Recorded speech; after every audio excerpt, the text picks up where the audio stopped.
Have you ever stopped to consider that you, yes you, are made of the same stuff as the stars in the night sky? Today, let's explore the topic of carbon, the fundamental element that forms the basis of our existence. Carbon, a unique and universal building block, is woven into the fabric of life as we understand it. It fills the air we breathe, the water we consume, and the food we savor.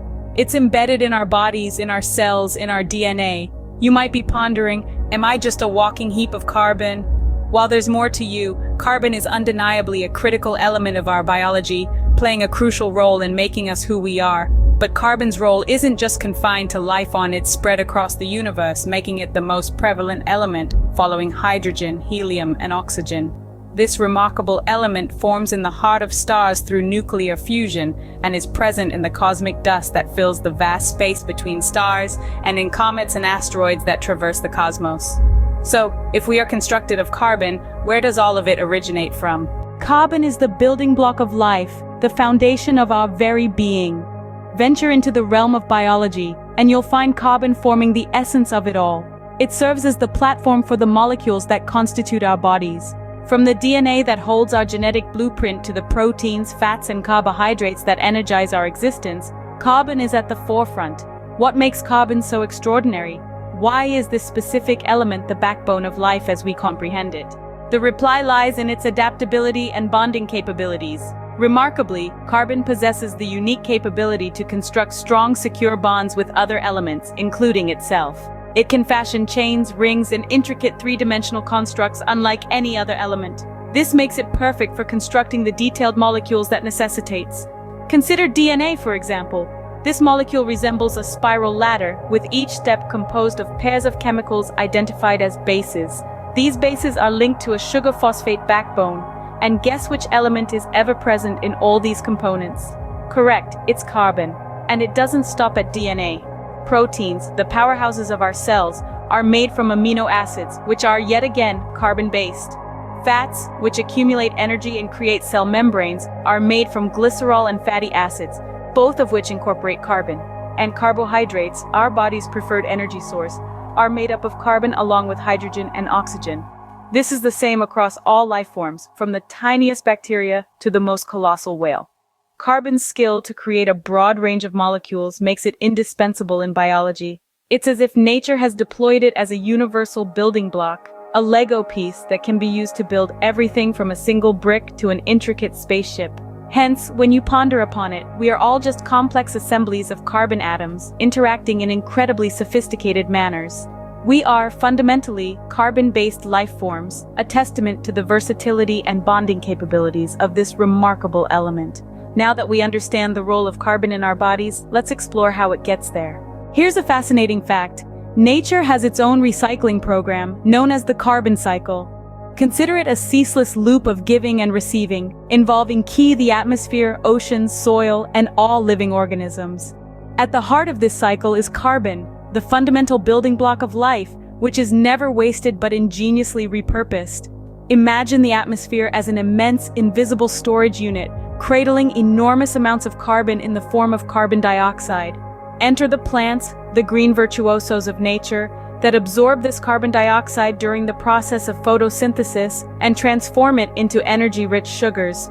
These sugars not only empower the plant's growth, but also serve as the primary source of carbon for all the herbivores that feast on these plants. Following the food chain, carnivores obtain their carbon by consuming these herbivores. Hence, every morsel of food you eat is essentially a serving of carbon, relayed down the food chain, from plants to herbivores to carnivores. Now onto the role of humans in this intricate cycle. As omnivores, we derive our carbon from both plants and animals. But what becomes of this ingested carbon? It doesn't just accumulate within us. As we respire, our bodies combust the food we consume, liberating energy and carbon dioxide back into the atmosphere.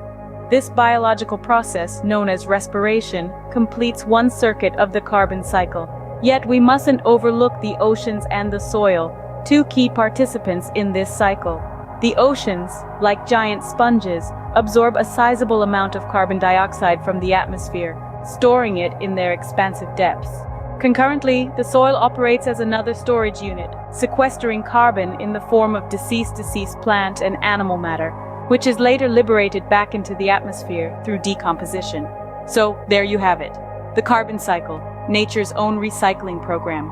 An endlessly revolving cycle ensuring the constant movement and reuse of carbon, perfectly choreographed to the rhythm of life itself. Let's introduce you to a new concept. Not all carbon gets recycled instantly. Some take a much more extended detour. Carbon, life's foundational element, does not always make a swift return back to the atmosphere. In fact, some of it gets tucked away for what could be an eon-long stretch in a geological safe house. Take fossil fuels into account. Over a span of millions of years, these energy-dense substances, coal, oil, and natural gas, developed from the remnants of ancient flora and fauna. Simply put, they're nothing but carbon from once living organisms, now entombed deep within the Earth's crust. This carbon, once an active participant in the cycle of life, is now securely stashed away in a geological lockbox. However, mankind's endeavors have unearthed the key to this lockbox.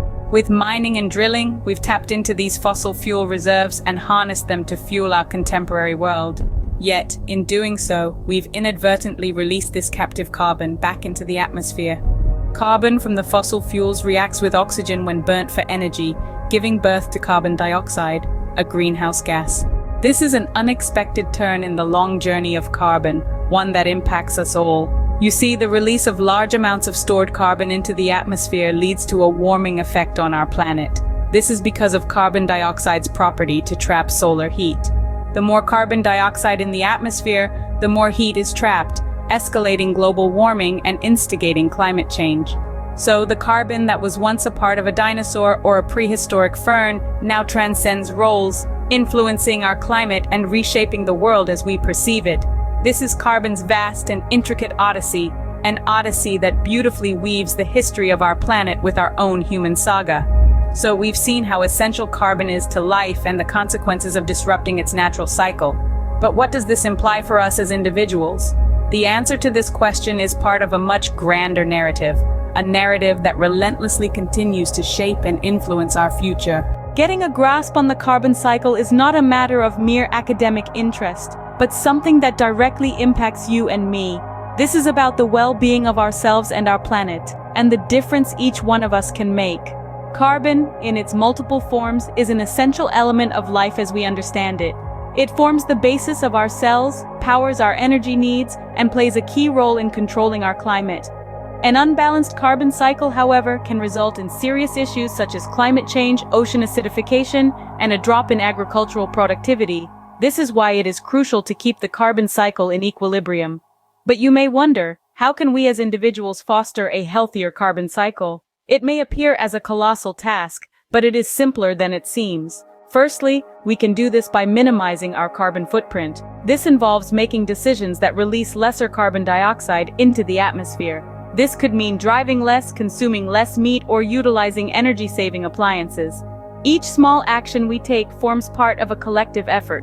Secondly, we can endorse policies and businesses that put sustainability first. This requires us to use our money and our votes to support initiatives that advocate for renewable energy, safeguard our forests, and advance carbon capture technologies.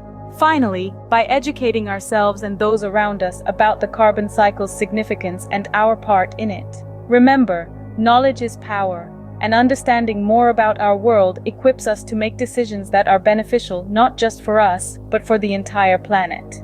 So the next time you gaze up at the stars, bear in mind, you're not just observing the universe, you are part of it, made from the same material as the stars themselves.